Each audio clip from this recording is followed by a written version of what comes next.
make my life a tiny easier. Say where you work. Oh, sorry. I'm doing my PhD at Tel Aviv, but I work at Tel Shomer Hospital. Tel Shomer Hospital. You don't just sit at home and play with cells for fun? No, I mean I do that too, but like not officially. You're probably not allowed to pet the that's the cells question. in case you might come to feed them. It isn't Sorry? exactly the kind of thing you can hint You're to not allowed to somebody pet about. the cells Right. in case you might come to feed them. Do it after we. Exactly. By the way, I just want to point out that there really are some secular people watching this. They think we're completely nuts. Yeah. Which, by the way, we are. Yeah. That's cool. Yeah. Okay.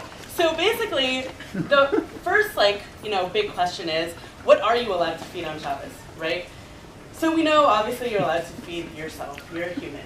And then really I'm like, okay, but what am I? I am basically a collection of human cells. Okay, whatever, that's a little bit crass, but like that's what it is. So if I can eat, then why can't I give other human cells food to eat?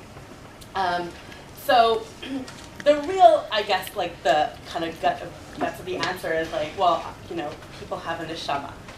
And in theory, cells don't. But at some point, they get one, right? So when do they get that neshama? And so the Gemara brings, discusses fetuses and when they become, what we would call human. And obviously, I'm not going to go into it. Don't go there. Yeah, definitely not going Really there. But the conclusion that they come to when paskening is that a fetus that's less than 40 days old, you don't become tameh if you have a miscarriage, and you also, like a Kohen who's a widow who wants to eat from her father's truma is allowed to if it's less than 40 days. So basically we say okay, so group of cells becomes human at 40 days after conception. But then you have something like IVF, right? So if you have a fetus from IVF, you're allowed to break Shabbos to deal with it, to grow it. You're allowed to feed it and give it what it needs. So why is that? So the Bahag brings a tshuva, and he says, well, it's not the fact that it's not v'chai behem, which is what we use for violating Shabbos for people. But instead, it's about a fetus in IVF has the potential for life, and so you're violating one Shabbos for the potential for keeping many Shabbos. So, okay, so fine. So clearly my self-helpers do not have the ability to keep Shabbos at any point in their future, so that's kind of out. So the other things that you're allowed to feed are your pets, right? Your animals, which are basically the same thing. Yes, fine, so they have a neshama. What? You have pet cell cultures. Right, exactly. So first I'm like, well, it's not a pet. And then I'm like, but what constitutes an animal? Like, what constitutes a pet? And so the Gemara talks about what kind of animals you're allowed to feed and what kind you aren't. And I thought it was going to be all okay, maybe not in those words, but vertebrates or complex nervous systems or something that draws a line somewhere about what is an animal.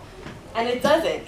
The Gemara talks about feeding animals that are yours, basically, like feeding your geese and your chickens, whereas bees and doves are not considered animals that you can feed because they can get their own food, whereas your animals can't. And they say, mizonatam alecha, it's on you to feed them. So, I mean, that's me, right? If I don't feed them, nobody feeds them. so technically, I mean, that kind of still works. But still, so then at this point I kind of got stuck because I was like, my gut's telling me this is not something I should be allowed to do, and that my cells are, as much as I love them, they're not animals and they're not pets. But I don't see really why not. So I called up my friend, who's a rabbi, armed student, and he said to me, okay, but if you were to leave out food, technically you leave out food on Shabbos, that's not a malacha, and you're feeding your microorganisms, right? Not yours, but you are feeding and microorganisms, and that's not usher. Whereas let's say you're feeding